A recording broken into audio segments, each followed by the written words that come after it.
Autrefois, la formation et la sécurité se passèrent de père en fils, ce pendant de nombreuses générations, du début de la colonie à 1968. C'est en cette année de 1968 que le gouvernement du Québec a inauguré le tout premier cours pour le certificat du chasseur, appelé communément la carte perdrix, que nous connaissons aujourd'hui. Ce fut le tout premier cours de sécurité et de maniement d'armes à feu. Par la suite, il y a eu des incidents tels que la crise d'octobre, qui n'ont rien à voir avec les chasseurs ou la sécurité, qui ont mis en cause les forces de l'ordre et des individus qui avaient des armes de poing ou autres. Alors, on a décidé de faire l'inventaire pour savoir qui a des armes à feu en sa possession. Du même coup, la naissance d'une psychose venait de naître. Dans un premier temps, le gouvernement fédéral institua en 1979 le certificat d'autorisation d'acquisition d'armes à feu pour ceux qui voulaient se procurer une nouvelle arme. Environ 800 000 certificats ont été émis, donc les corps policiers, et particulièrement la Gendarmerie royale du Canada, ont un dossier sur chacun des honnêtes citoyens qui a demandé de s'acheter une nouvelle arme. Là qu'arrive la tragique histoire de la Polytechnique, un cas isolé, engendré dans un cerveau malade. La crise d'Oka et d'autres incidents démontrant qu'il existe bien au pays un réseau de vente d'armes prohibées servant à des fins autres que pour la chasse, le tir ou la collection. Dame Kim Campbell, alors ministre de la Justice, présente une nouvelle législation instituant ainsi une nouvelle politique fédérale, ce pour renouveler le certificat d'acquisition d'armes à feu. Cette réglementation fédérale est gérée par les provinces, donc par le ministre de la Sécurité publique du Québec. Pour renouveler ce certificat, on exige un taux de succès de 80% aux examens et d'avoir au moins 18 ans révolus. D'autre part, pour obtenir votre certificat de chasseur au Québec, l'âge requis est fixé à 12 ans. Il y a donc un fouillis indescriptible et de contradiction pour tous les parents qui croient pouvoir amener leurs enfants un jour à la chasse. L'obstacle du double cours, aux âges différés, n'est que la première d'une longue série.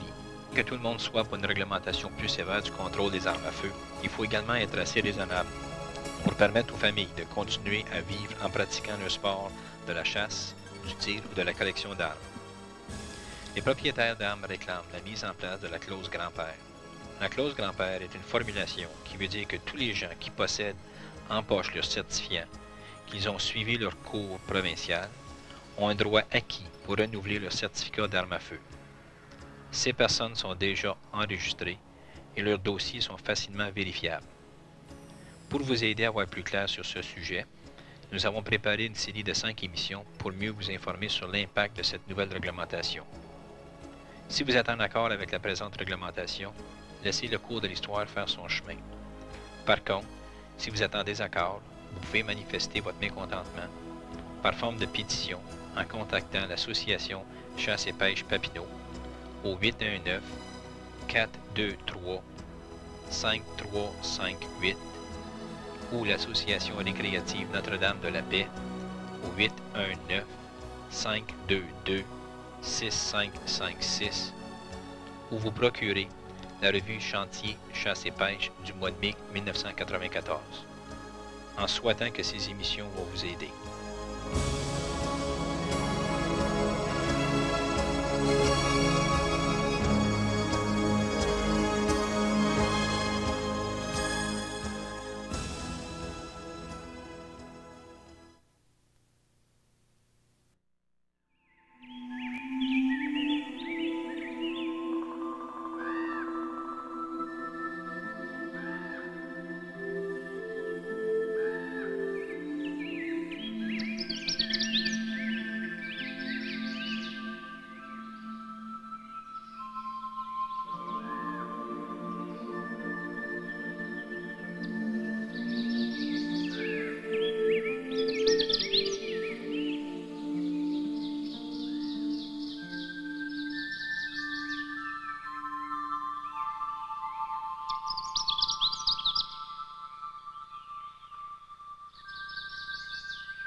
Bonsoir, bienvenue à InfoFonde.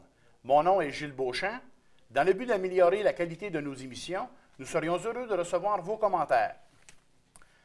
Mon prochain invité a été journaliste et correspondant, conseiller en communication au gouvernement fédéral, qui aujourd'hui reprend ses activités professionnelles en tant que journaliste et co-animateur à la série InfoFonde. Il me fait plaisir de vous présenter M. Gilles Lamoureux-Gadouri. Bonsoir Gilles. Bonsoir Gilles. Bonne chance. Merci. Invité, scieur et classeur, fait partie de l'Association amateur chasse et pêche Papineau Limité, vice-président, moniteur de cours CESMAF et ICAF, chasseur depuis 20 ans, possède plusieurs carabines et fusils, activité, chasse du petit et du gros gibier. Il me fait plaisir de vous présenter M. Mario Gauthier. Mario, quels sont les buts de votre association? Au point de vue chasse, c'est de faire connaître, faire pratiquer un sport qui est vraiment sain pour la santé à tous nos membres, même aux personnes qui ne sont pas membres, en les instruisant, en leur montrant les bonnes façons de chasser, puis en suivant les lois et règlements. Pour la pêche, c'est de promouvoir la pêche en famille. C'est encore un sport qui est vraiment sain, en pleine nature, dans un esprit sain pour la pêche. Quelles sont vos fonctions au sein de cette association? Je suis vice-président cette année. J'ai été président pendant 5 ans, directeur peut-être une dizaine d'années. Ça doit faire une quinzaine d'années que je fais partie de l'association. OK. Pour vous et vos membres, voyez-vous des avantages à cette nouvelle réglementation? Pour l'ancien chasseur, je ne vois aucun avantage à ce cours. Peut-être qu'un nouveau chasseur qui ne connaît rien aux armes, d'accord. Mais pour l'ancien chasseur, non, aucun avantage. Il n'y a aucun avantage à ça. Puis je parle en connaissance de cause parce que c'est moi qui donne le cours dans notre région. Puis j'ai eu un cours dernièrement, puis les questions qui sont posées là n'ont aucun rapport avec une personne qui pratique la chasse. OK. Grosse majorité des questions. Quels sont les effets de cette nouvelle réglementation? Les effets, c'est que ça engendre un coût vraiment exorbitant. Déjà, l'an passé, quand je donnais un cours, c'était 26 $ pour un nouveau chasseur. Maintenant, c'est rendu 87 $. Puis, s'il va avoir son 3F, c'est un autre 50 $. Ça n'a plus de bon sens. Où est-ce que ça va s'arrêter? Est-ce qu'il y a quelqu'un qui porte la défense des chasseurs? Présentement, on est en train de planifier la pétition qui nous a été remise par des gens pour le sentier chasse et pêche. Ça circule comme c'est là dans la région, puis on a l'intention d'en faire signer plusieurs. OK. Pourriez-vous nous parler de la clause grand-père que les propriétaires d'armes à feu veulent introduire pour protéger leurs droits? Bien, c'est vraiment une bonne clause, puis il faut qu'elle passe. Je veux dire, le gars qui va à la chasse depuis 50 ans, puis qui est obligé de revenir suivre un cours d'une journée, puis payer 57 $ pour ce cours, puis ce gars-là, j'en avais un justement qui avait près de 50 ans, puis ce gars-là, il peut m'en montrer 25 fois, puis je suis obligé d'y donner un cours à lui. Je veux dire, la clause grand-père devrait s'appliquer dans ce cas-là sans restriction. OK. Mario, dans le cas, comme mot de la fin, est-ce que tu aurais une question à poser à nos décideurs? Est-ce qu'ils ont l'intention de donner un cours à tous les joueurs de baseball? Parce qu'on voit depuis quelque temps dans les journaux que les meurtres qui se commettent avec des battes de baseball. Est-ce que ces gens-là qui jouent au baseball vont devoir suivre un cours pour manier le bâton, sécuritairement? C'est la même chose pour la chasse. C'est un sport comme le baseball. Les gens qui vont à la chasse sont des gens sérieux, qui savent se servir d'une arme. Est-ce qu'ils vont faire la même chose avec les joueurs de baseball? OK. Est-ce que tu aurais d'autres choses à rajouter suite à ça? Bien, je souhaite que de tout cœur, que toutes les associations au Québec se joignent ensemble et qu'on fasse des pressions pour que vraiment cette clause-là disparaisse. Je voyais encore dans le journal aujourd'hui que M. Chrétien parle de l'amplifier encore plus sévèrement dès cet automne, les armes à feu. Où est-ce que ça va s'arrêter? Ça n'a plus de bon sens. Ils parlent de contrebande d'armes à feu. On a vu ce qu'ils ont fait avec les cigarettes, puis ils vont en venir la même chose avec les armes à feu. Toi, tu penses que ça a une incidence à amener la contrebande? C'est sûr. On a vu comment est-ce que certaines personnes pouvaient faire entrer des cigarettes au pays facilement. Ça va être la même chose avec les armes. Est-ce que tu as peur que ça se fasse aussi, que cette chose-là se fasse à l'intérieur de nos chasseurs qu'on connaît? Ben, le gars, tous les chasseurs qui sont en province. La personne qui veut vraiment pratiquer le sport de la chasse et qui sera plus capable de se procurer une arme, tantôt, il n'aura pas le choix. Il va se tourner sur sa contrebande, il va se procurer une arme qui est peut-être défectueuse, qui est peut-être dangereuse, qui n'aura pas été vérifiée par personne. Il va partir dans le bois avec ça. Fait que ça peut amener des accidents vraiment fâcheux, puis ça va être des armes peut-être automatiques, ça va être pire, je suis certain. Ben Mario.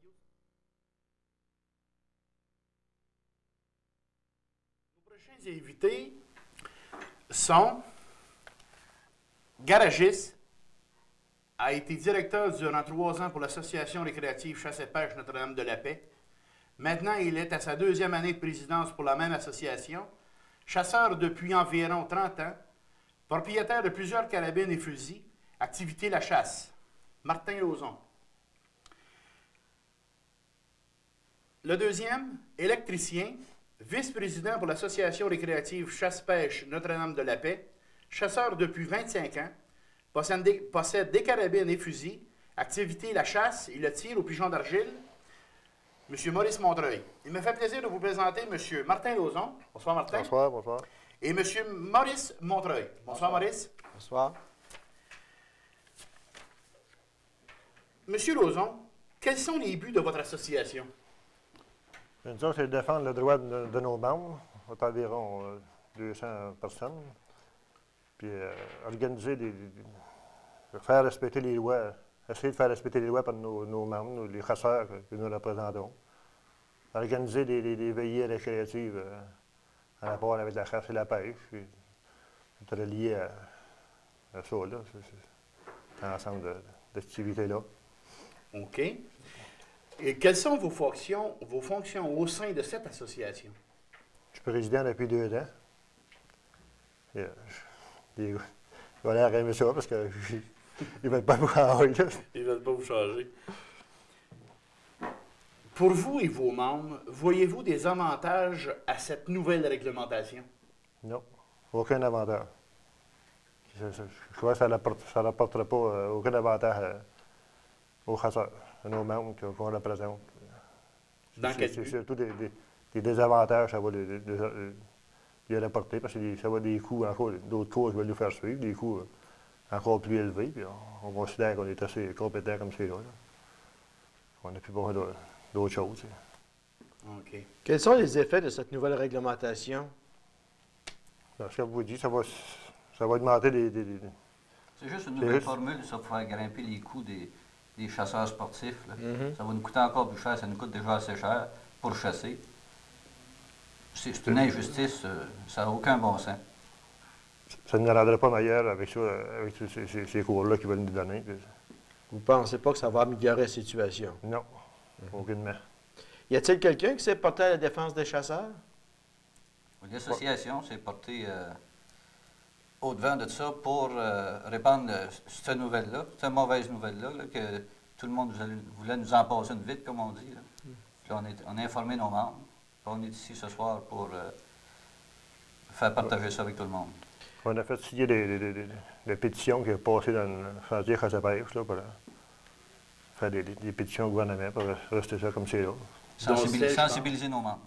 Dont celle, je pense, qui a paru dans du journal Sentier de pêche du mois de mai. Hein? C'est ça. C'est ça. Pourriez-vous nous parler de la clause grand-père et que les propriétaires d'armes veulent introduire par la pétition? Bien, c'est ça, c'est des coûts exceptionnels qui vont demander. On a déjà un permis d'acquisition quand on avait l'arme. Ça va nous demander d'autres coûts. En plus de ça, bien, on dirait que le gouvernement n'a plus confiance en nous autres. Là. On ne sait plus où je s'en va avec ça. Là. Ça n'apporte rien aux chasseurs.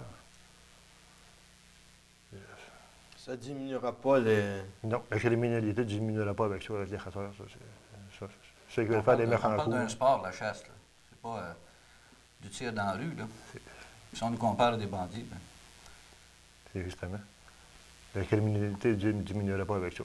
C'est ceux qui ont des méchants coups à faire. Vous trouvez qu'ils ne touchent pas, ils ne ciblent pas les bonnes personnes? On va lancer la balle dans leur camp. OK. Messieurs, comme mot de la fin, auriez-vous une question à poser à nos décideurs? Moi, je lui poserai la question si ils nous prennent pour des bandits. Ben, moi aussi, c'est sûr qu'on dirait qu'ils n'ont plus confiance aux chasseurs. Là, ils mettent tout ça dans le même pétrin. Là. Ils nous prennent des bandits. Qui trouvent d'autres formules pour aller chercher des taxes, là, on est chargé. Bien, M. Lauzon et M. Montreuil, nous, on vous remercie d'avoir participé à cette émission. À la prochaine. Merci. Merci. Bonsoir. Merci.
Notre prochain invité est inspecteur municipal.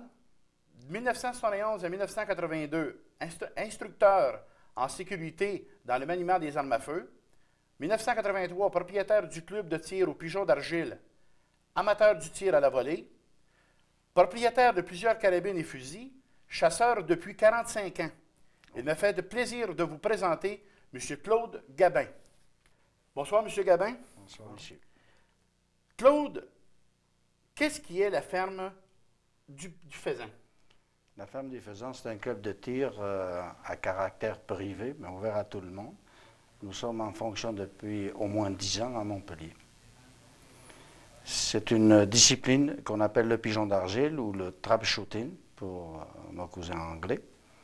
Et puis nous opérons, disons, dans le but d'entraîner les gens à mieux se comporter, disons, avec une arme à feu, à mieux utiliser cette arme dans le but de récolter du gibier, et ainsi de suite.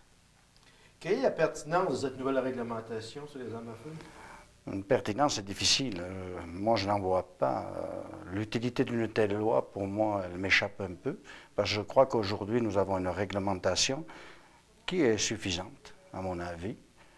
Comme la plupart des chasseurs, j'ai suivi des cours de sécurité. Quand j'ai eu besoin d'acheter des armes, on a exigé de ma part d'obtenir un permis d'acquisition.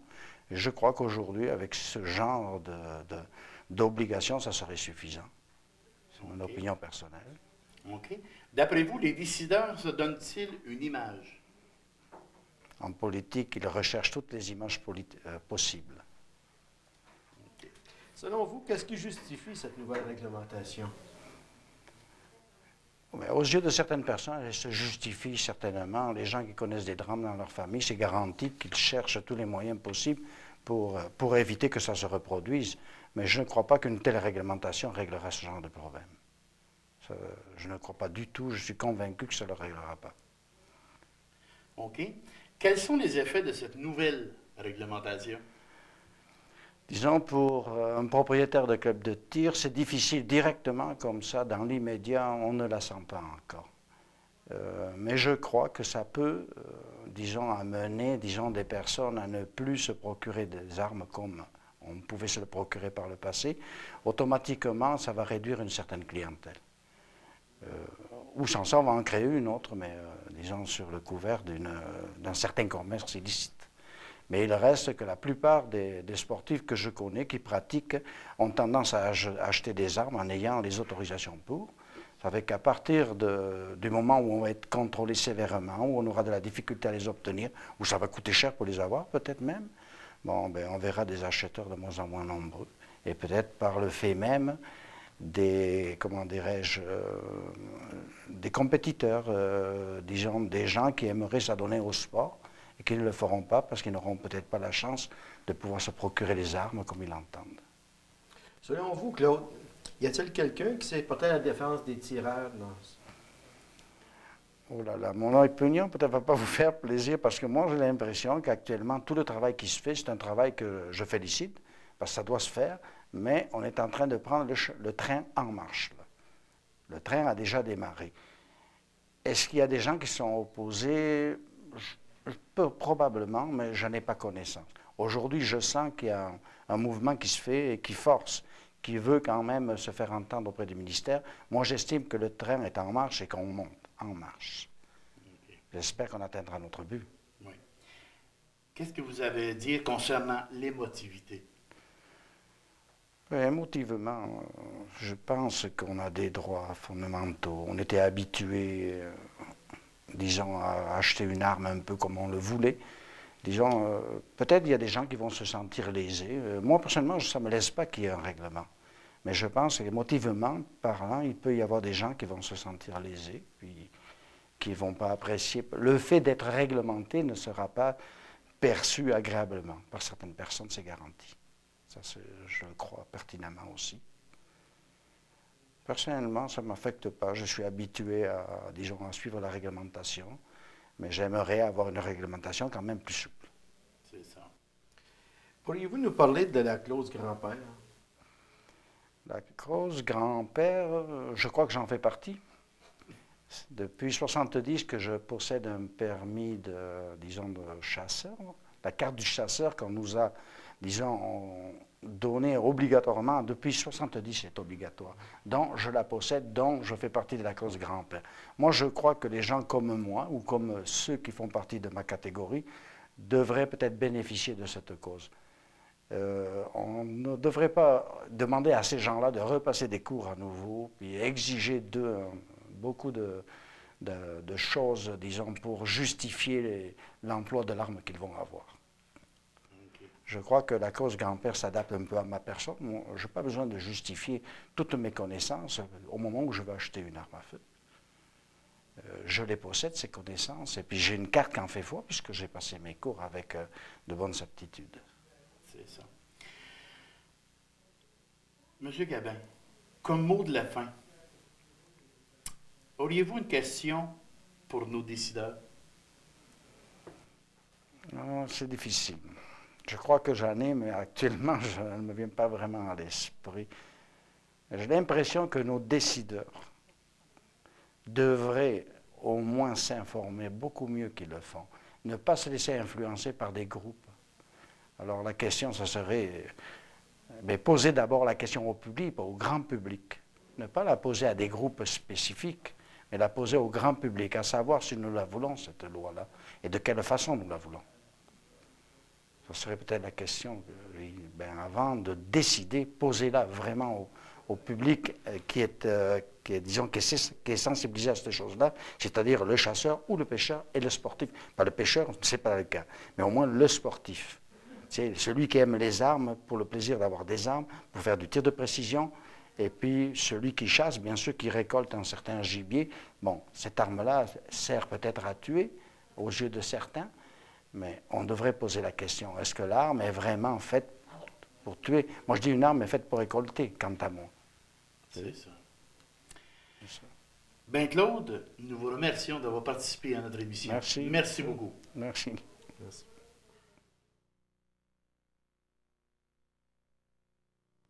Notre prochain invité, policier, membre de la Fédération québécoise de tir, membre de l'équipe nationale de tir à la carabine, a été champion canadien et champion du monde à 2 reprises, est guide depuis 6 ans pour la chasse au chevreuil dans la région de Saskatchewan et le Manitoba, et le Montana, chasseur depuis 40 ans et propriétaire de plusieurs carabines et fusils. Il me fait plaisir de vous présenter M. Alain Marion. Bonsoir, Alain. Bonsoir.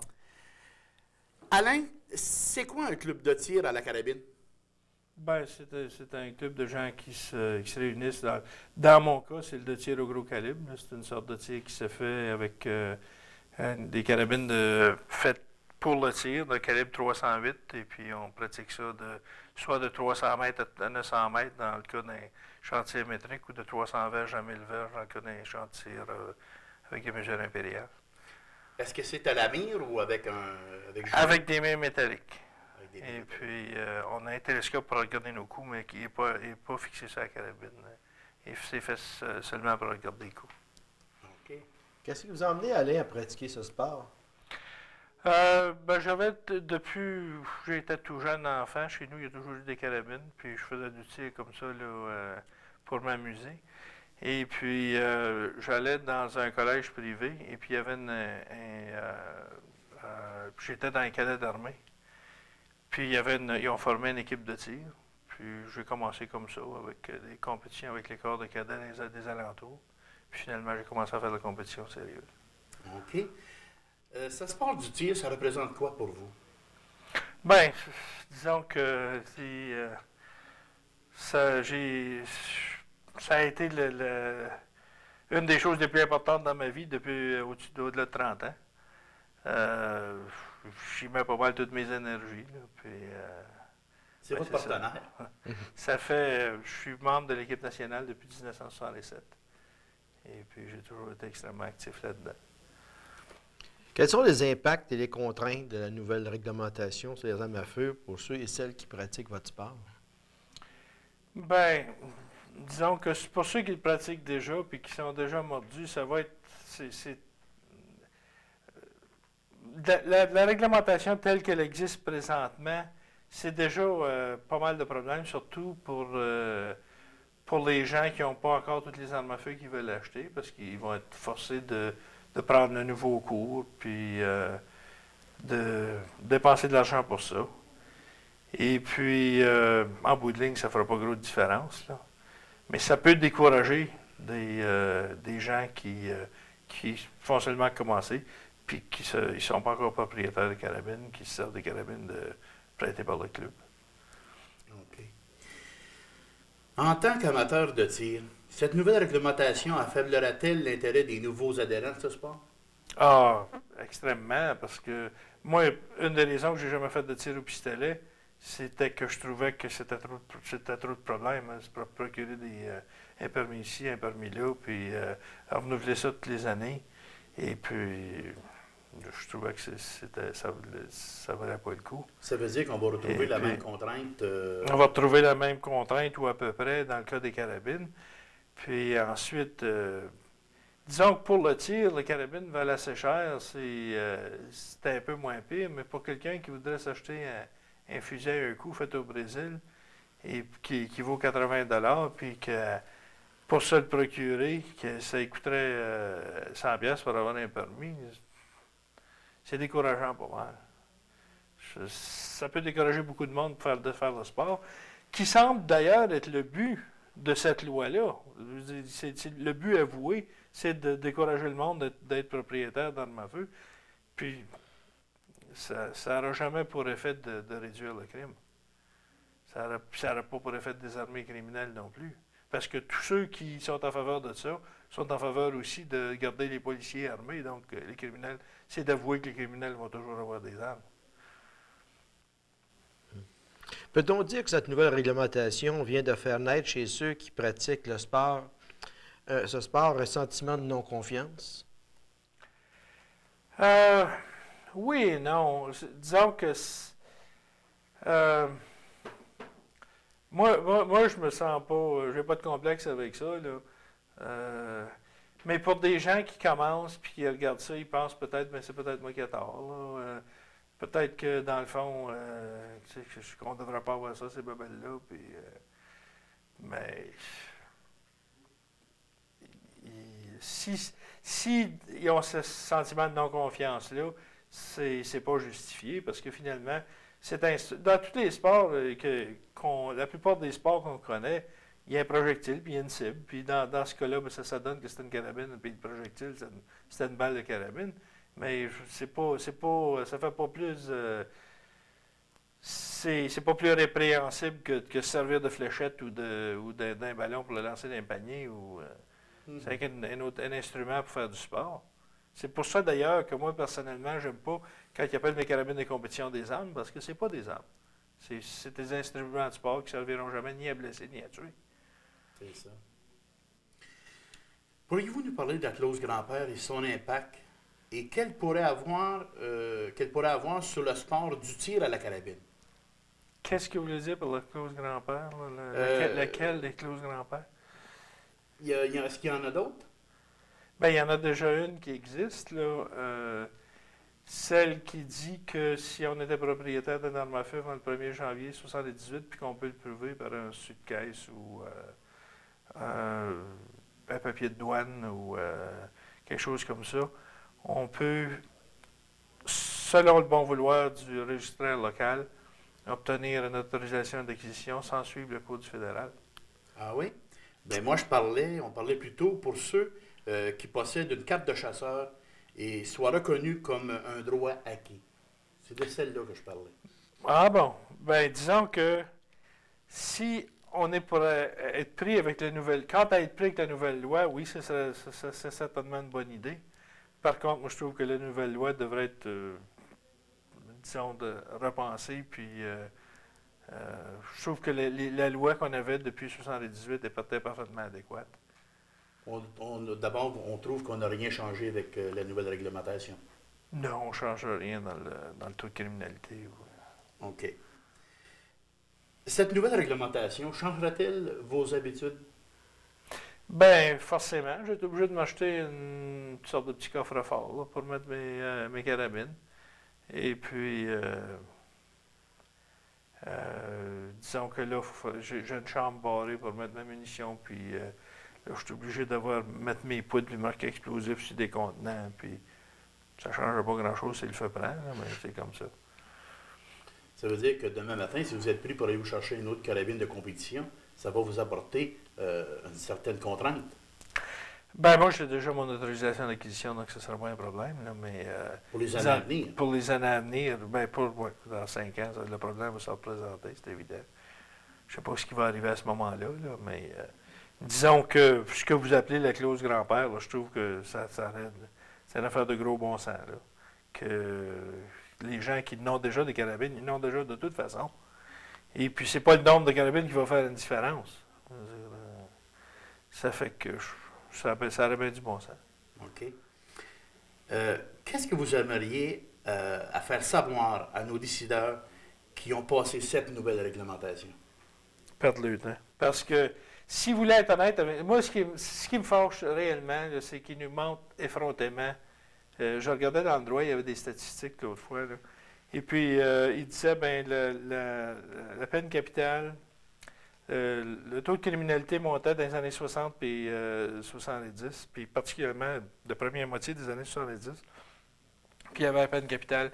On l'a aboli en 76, puis elle est restée stable, puis même descendu un petit peu dernièrement. Là. Mais ça c'est archi faux. Premièrement, la peine capitale n'a pas été appliquée depuis 1961. Deuxièmement, à partir de 1971, elle était suspendue, sauf dans le cas d'agents de la paix puis de gardiens de prison. Puis Haldeman, qui était solliciteur général à ce moment-là, disait qu'il voulait l'entendre, qu'il ne signerait jamais, qu'il ne mettrait jamais en application. Donc, effectivement, elle est abolie. Disons qu'elle n'a pas été mise en application depuis 1961, puis elle est abolie effectivement depuis 1971. Puis on n'a jamais eu une hausse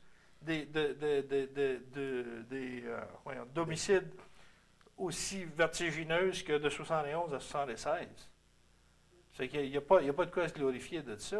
Par contre, si vous prenez le taux de pas de criminalité violente, mais de taux d'homicide, en prenant par tranche de 10 ans, à partir des années 20 à aller aux années 50, ça a toujours été en descendant.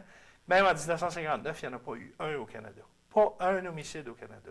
Puis ça, Statistique Canada est là, si vous voulez aller voir. Et puis,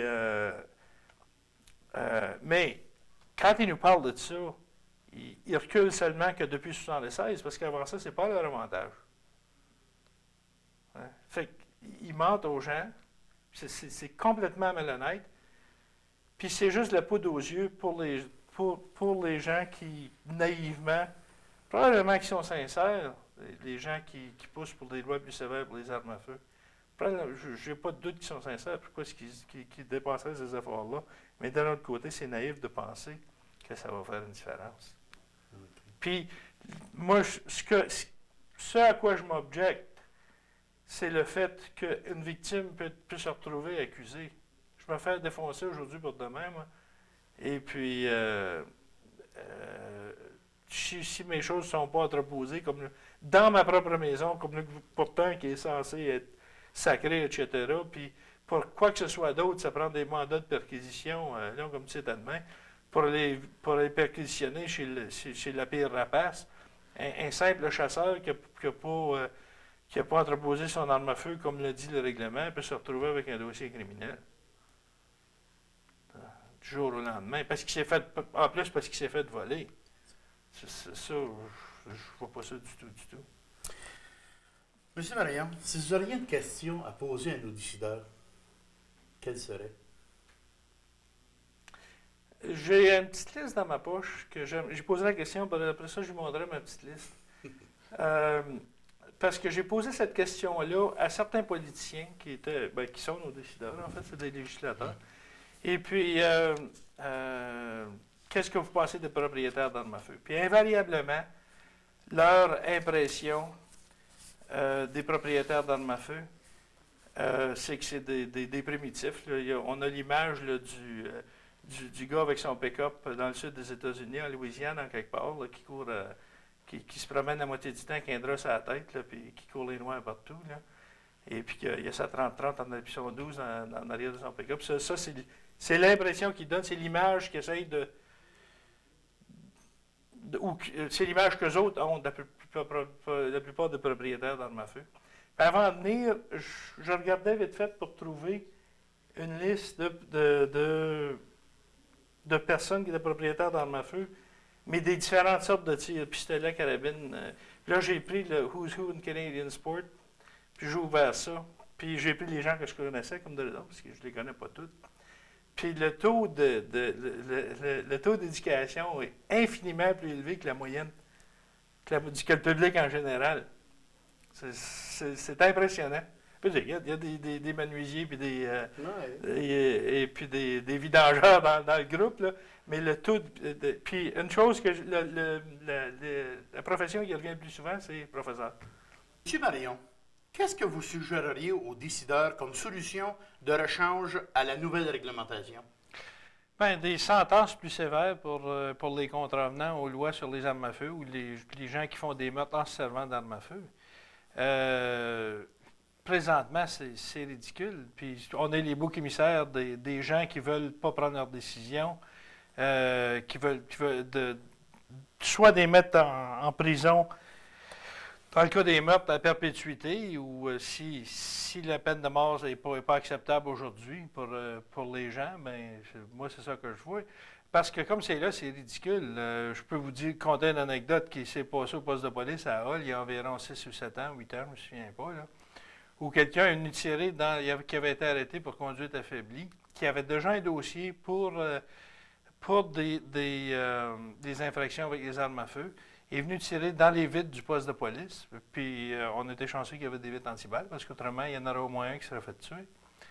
Et puis, ce gars-là a pogné 3 ans, il a fait 5 mois, puis aujourd'hui, il est légalement propriétaire d'armes à feu.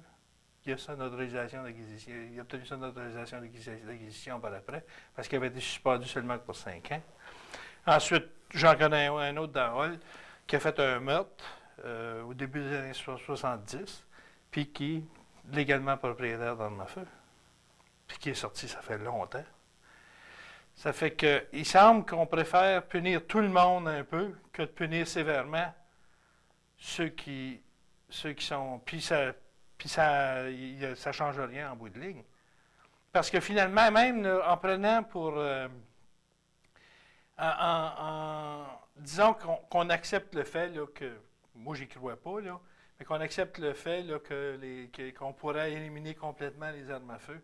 Mais qu'est-ce qu'on ferait avec des gars comme Ted Bundy qui a tué 43 femmes à coups de rondin et puis de barre à clous?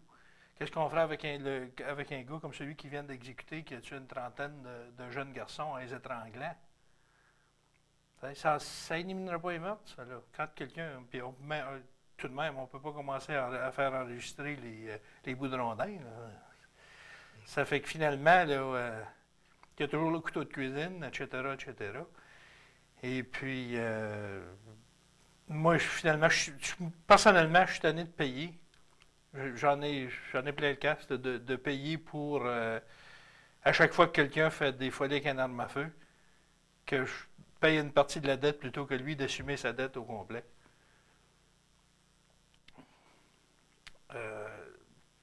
Ma recommandation à moi, c'est des sentences plus sévères. Mais en fait, les lois existent. Il ne s'agit rien de les faire appliquer. Elles sont déjà existantes. C'est ça. Les lois étaient existantes, même avant 1978. Il y avait des lois adéquates qui étaient existantes. Il s'agissait rien de les appliquer. Ces gars-là, mettez-les au rencard, puis pour de bon. Ça finit là. Enlever la poussière. Ben, c'est pas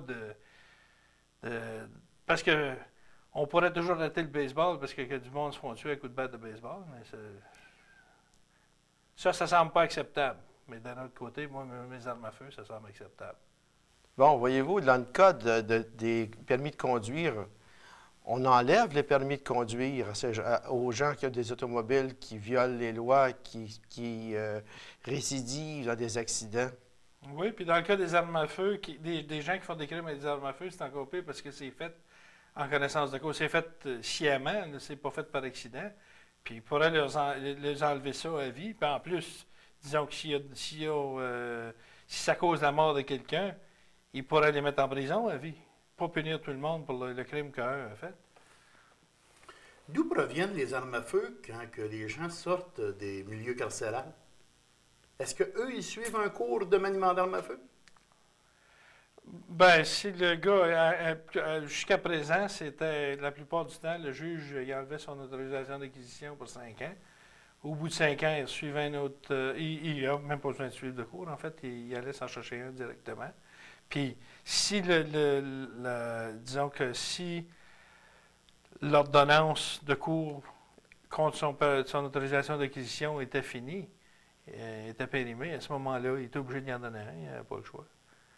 Mais comme aujourd'hui, celui qui va sortir du milieu carcéral, il va prendre. Mais là, il va être pogné comme tout le monde. Là. Il va être pogné avec le. Ben, à moins qu'il y en ait qui soient déjà propriétaires d'une, et puis qu'il n'y a pas eu d'ordre de cours de l'amener. Là, à ce moment-là, il est comme vous et moi. Il l'a. Il l'a. C'est bien. Puis dans certains cas, même, le juge ordonne que la carabine soit entreposée soit au poste de police, soit chez quelqu'un d'autre, pour le temps de son interdiction. Et puis au bout de ce temps-là, ben, ils vont être la chercher, puis ça finit là. Mais c'est ces gens-là qu'il faudra rejoindre, pas le public en général. Pas le commun des chasseurs de tous les jours. Il y a des lois absolument. Moi, j'en reviens pas, comme le projet de loi là, pour bannir la possession d'armes à feu en milieu urbain. Je veux dire, ça va même contre la Charte des droits et libertés. C'est pourquoi est-ce qu'un gars qui reste à Montebello aurait le droit d'en avoir une, puis moi, je reste à Hall, puis je sais pas, moi, s'ils mettent ça à 50 000 de population, je viens dégoûté. Je ne peux pas avoir deux classes de citoyens. On vous remercie beaucoup, M. Marion. Ça me fait plaisir. Monsieur. Merci. Notre prochain invité, pâtissier, président de la Fédération du tir à la volée du Québec, président délégué des États-Unis au Québec de l'ATA, qui est amateur, trappe et association, chasseur depuis 42 ans, fait des compétitions de tir aux pigeons vivants dans plusieurs pays, propriétaire de plusieurs carabines et fusils et armes de poing, comme activité, la tir à la volée, la chasse, le tir aux pigeons vivants. Il me fait plaisir de vous présenter M. Jacques Chauvet. Bonsoir, Jacques. Bonsoir. Bonsoir. C'est quoi un club de pigeons d'argile? Ou pigeons à la volée? Oui, de tir à la volée. Alors, c'est un club où plusieurs personnes se réunissent, par exemple, une fois par semaine, ou deux, ou peut-être trois, dépendant de la situation du club. Et là, évidemment, bien, on fait des compétitions de tir. On s'entraîne d'abord, et puis le dimanche, par exemple, ou le samedi, nous avons des compétitions de fin de semaine. Alors, c'est un petit peu un club social où des tireurs se rencontrent et où on fait de la compétition entre nous. OK. On parle d'un groupe de combien? Bien, par exemple, quand il s'agit du championnat provincial du Québec, on est à peu près dans les 100, 110 pour cette compétition même. Mais dans un club, il peut y avoir toujours peut-être 40, 50 membres, peut-être moins que ça aussi, dépendant d'où il est situé encore là. OK. Vous, Jacques, qu'est-ce qui vous a amené à pratiquer ce sport? Je chassais beaucoup. Un monsieur qui est décédé maintenant voyait en moi, je ne sais pas, des qualités de tireur peut-être, et c'est lui qui m'a entraîné et promu à ce sport. Et de là, je suis parti, j'ai continué les compétitions. Et il me suivait d'ailleurs un bon bout de temps partout, aux États-Unis, au Canada. Et c'est lui vraiment qui m'a parti dans le tir de la trappe. OK. Jacques, ce sport du tir, ça représente quoi pour vous? Une passion. Une passion vraiment. Excusez-moi. J'adore les armes à feu d'abord. Et puis tirer, si je n'arrivais pas à tirer au moins une fois par semaine ou par 2 semaines dans la saison, là, je ne me sentirais pas bien. Il me manquerait quelque chose. Et de revoir les copains. En fait, c'est tout un amalgame de choses qui fait que l'on aime ou on n'aime pas. Et moi, j'adore vraiment ce sport. Vous résumez ça par passion. Ah, c'est vraiment une passion. C'est vraiment une passion. Les armes à feu et la compétition. Quels sont les impacts et les contraintes de nouvelles réglementations sur les armes à feu pour ceux et celles qui pratiquent le sport? Le sport est en baisse au Québec déjà à l'heure actuelle, dû à la récession, au temps dur vraiment, là, parce qu'on passe vraiment des périodes assez dures. Je pense que cette loi-là va encore couper davantage le nombre de tireurs qui vont s'inscrire dans les clubs et puis posséder des armes à feu. Je pense vraiment que ça va avoir un impact sur le nombre de tireurs. OK. En tant qu'amateur du tir de cette nouvelle réglementation, affaiblira-t-elle l'intérêt des nouveaux adhérents à ce sport? Des nouveaux adhérents, c'est un fait. Des anciens, non, mais les nouveaux adhérents, il va y avoir trop de choses. Ils vont être obligés de passer des examens. Il va falloir se soumettre à toutes sortes de petites lois, là. Alors je pense que, évidemment, le nombre d'amateurs va être réduit encore une fois. Peut-on dire que la nouvelle réglementation vient de faire naître chez ceux qui pratiquent ce sport un sentiment de non-confiance? Sur ceux qui pratiquent le sport à l'heure actuelle, Oui. Non-confiance peut-être pas, mais sur les futurs tireurs définitivement. Sur les futurs tireurs, je suis persuadé que ça va avoir un impact. Sur les anciens, bien non, parce que si on n'a pas trop de difficultés à pouvoir se servir d'armes et puis comment dirais-je, de pratiquer, alors je ne penserai pas. Sur les anciens, sur les nouveaux, définitivement. C'est ça. Pourriez-vous nous parler d'Atlos Grand-Père et de son impact? Vous en parlez et de son impact. C'est un petit peu, ça se résume un petit peu à ce que je viens de dire pour les autres questions. C'est une loi qui va amener des problèmes. Vous savez, tout le système, les armes, tout ça, c'est une économie pour le pays, en fait. Alors, si les armes ne se vendent pas, ça va avoir un impact sur tout. C'est à peu près ce que je peux voir, là. OK. Nous, quand on parle de la carte, quand on parle de Clause Grand-Père, nous parlons de cette fameuse carte, qui est notre carte du chasseur, Oui. soit reconnue comme un droit acquis. C'est de ça qu'on parle avec la Clause Grand-Père. Oui, d'accord. Là, je suis d'accord avec ça, par exemple, que ce soit un droit acquis pour justement permettre aux anciens, de, comment dirais-je, tireurs, de ne pas repasser ces examens et tout ça. C'est en fait ça, la loi Ampère, non? Oui, c'est ça. C'est ça.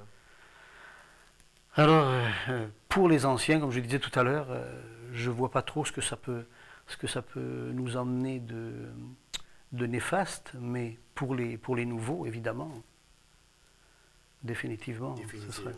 Les anciens ont, d'après vous, la compétence nécessaire Absolument. pour continuer à manipuler les armes allègrement. Exactement. Quand une personne pratique ce sport depuis 15-20 ans, ou 10 ans même, on n'a plus besoin de savoir, de lui montrer comment démonter une arme. Il la connaît par cœur, son arme, vous savez. Alors, je ne vois pas pourquoi on lui ferait passer encore des examens pour lui montrer quoi, finalement. Une arme à feu, c'est une arme à feu. Monsieur Chauvin, qu'est-ce que vous aimeriez faire savoir à nos décideurs qui ont passé cette nouvelle réglementation? Leur faire savoir. Ou si vous voulez, si vous auriez une question à lui poser, ça serait quoi? Pour la mettre en pratique dans les années qui suivent. Oui. Moi, il me semble qu'il pourrait l'oublier parce que même les tireurs qui sont à venir, les gens qui sont intéressés dans un sport qui se rapporte aux armes, finalement, il me semble qu'ils sont déjà, qu'ils ont déjà une certaine notion de ce sport et puis des armes, vous savez. Alors je pense que c'est une loi, d'après moi, qui pourrait être mise de côté. Tout simplement ça. Tout simplement. Qu'il l'oublie. Pourquoi pas? On en a déjà assez comme ça. Depuis des années, on nous en met, on nous en ajoute, et puis ainsi de suite. Alors. Bien, M. Chauvet, nous vous remercions d'avoir participé à cette émission. Merci à vous. Merci beaucoup. Au revoir. Merci. Merci.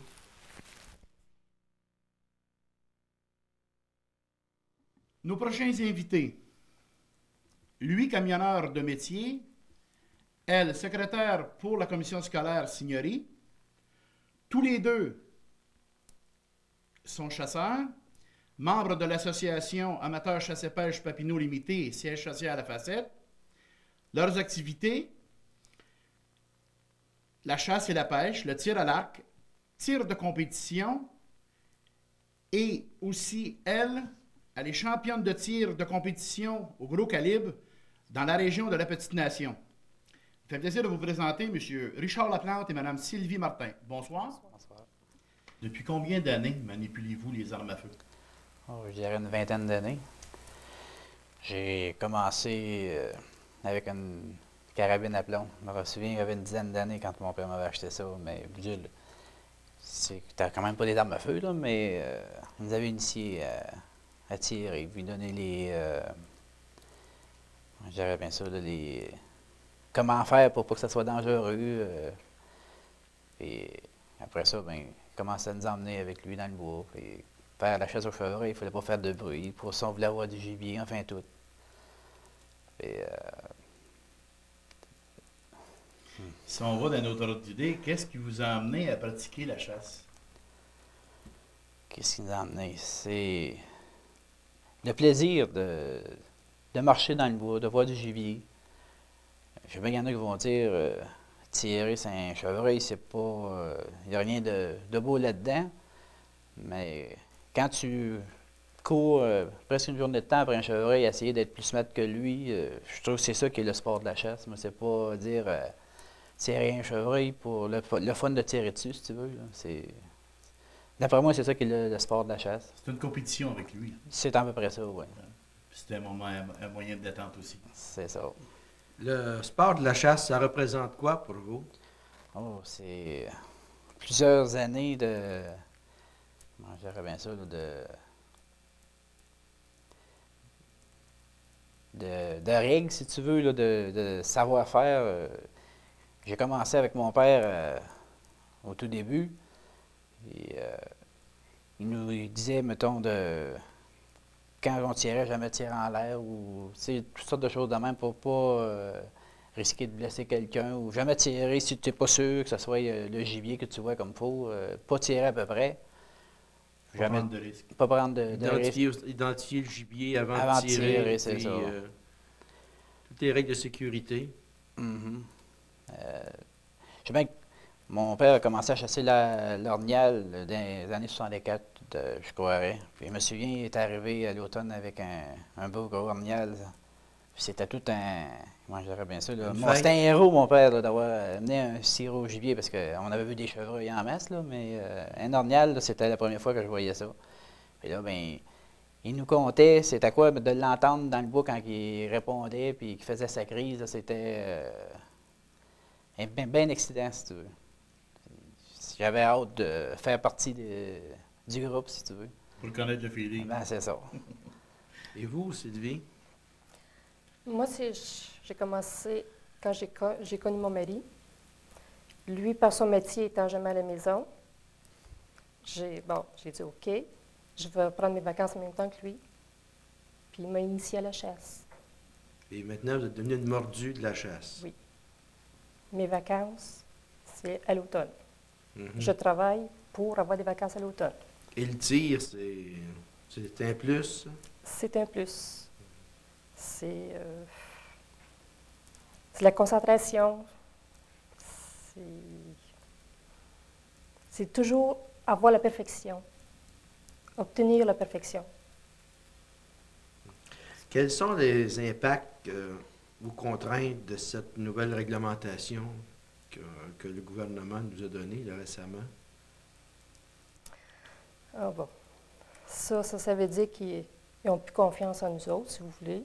On a déjà suivi des cours, c'est parce qu'on était compétents pour avoir nos cartes. Là, c'est comme s'ils ne nous reconnaissent plus comme compétents. C'est d'aller chercher peut-être l'argent. Nous autres, débourser pour obtenir quelque chose qu'on a déjà d'acquis. Partagez-vous cette opinion, Richard? Ben oui, parce que, je veux dire, la technologie sort toujours de quoi de mieux. Puis, avec la nouvelle loi, si tu veux t'acheter une carabine, il faut que tu repasses un test. Tant qu'à moi, si on était apte à tirer, avoir une arme en ta possession déjà, j'imagine que ça se perd pas au cours de la vie, ça. Plus que ça fait longtemps, tant qu'à moi, que tu as des armes, plus tu as d'expérience. C'est-à-dire qu'on ne reconnaît pas votre expérience que vous avez acquis avec les ans. Ben, ça a l'air que c'est ça. C'est à peu près ça que ça veut en emmener. Peut-on dire qu'on vous a créé un sentiment de non-confiance à vous deux? Ben, non-confiance. Si on n'a plus le droit d'acheter des armes, ça doit être parce qu'ils ne nous font pas confiance, j'imagine, à moins qu'il y ait une autre raison qu'ils ne veulent pas nous dire, là, mais puisqu'ils disent que les anciens chasseurs, il faut qu'ils repassent un test pour avoir une arme à feu, je ne vois vraiment pas la raison, parce qu'une arme, après que tu l'as connu, que tu as chassé pendant 20 années avec une arme à feu, j'imagine qu'il ne doit pas avoir grand-chose d'autre à apprendre au bout de 20 ans. Richard et Sylvie, comme mot de la fin, qu'est-ce que vous aimeriez dire à nos décideurs? Richard. Alors que j'aimerais lui dire que j'aimerais bien ça qu'ils viendraient faire un tour à la chasse, passer une semaine dans le bois, voir le plaisir, c'est quoi entendre les oiseaux chanter, la tranquillité, le repos total. Si tu veux, tu n'entends pas le téléphone, tu n'entends jamais de vanne passer sur de criards, de pneus qui crient, ces affaires-là. C'est le tranquille total. Puis, il pourrait voir que c'est pas dangereux la chasse comme telle. Parce que des accidents de chasse, il n'en arrive pas à la tonne. C'est pas comme des automobiles, enfin tout ça. Il en arrive à tous les jours des accidents d'automobile, puis il n'arrive pas au bout de 20 ans à me dire, mais là, tu n'es plus apte à conduire, on va changer ton. Faut que tu repasses des tests si tu veux continuer à conduire un auto. Fait que, il devrait se réveiller, lâcher de nous comparer à des criminels. On n'utilise pas des armes prohibées. On ne veut pas tuer des gens. Au contraire, on aime trop se promener dans la nature pour écouter toute la vie qu'il y a dans le bois. Exact. On n'est pas des criminels. C'est bien dit.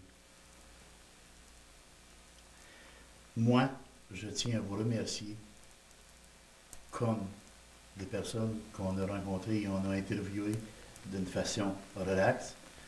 Et je vous dis à la prochaine. Merci beaucoup. Bonsoir, merci. Bonsoir.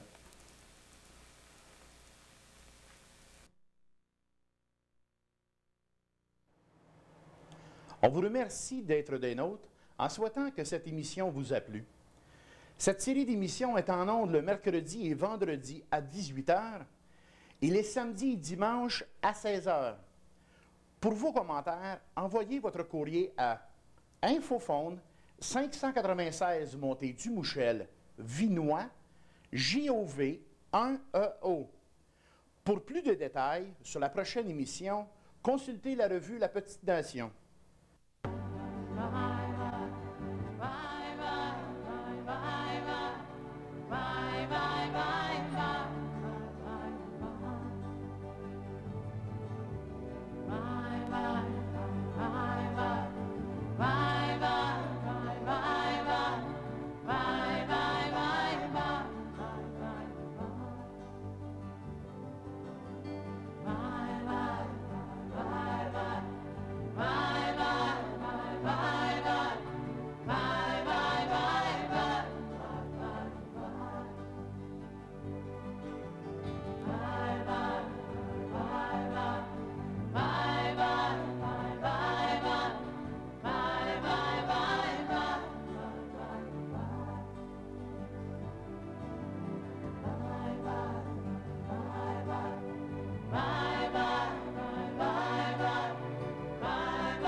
Bonjour, mon nom est Gilles Beauchamp.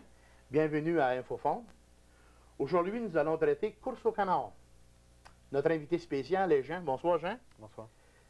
Pourquoi une course au canard? L'activité de la course de canard a pour objectif avant tout de servir à l'autofinancement de la prochaine édition du Festival des Outardes et aussi de financer aussi certaines activités de la Société d'écologie de Papineau relativement surtout aux déchets cette année. Bon. C'est-tu des vrais canards ou c'est des petits canards soufflés? Non, c'est une question qui nous est posée souvent. C'est vraiment des petits canards de plastique et non pas des canards vivants parce que là, c'est sûr qu'on aurait des problèmes avec plusieurs intervenants. Donc, ce sont de tout petits canards de plastique. Malheureusement, j'en ai pas ici, mais ils sont quand même pas très grands. OK. De quelle façon sont identifiés?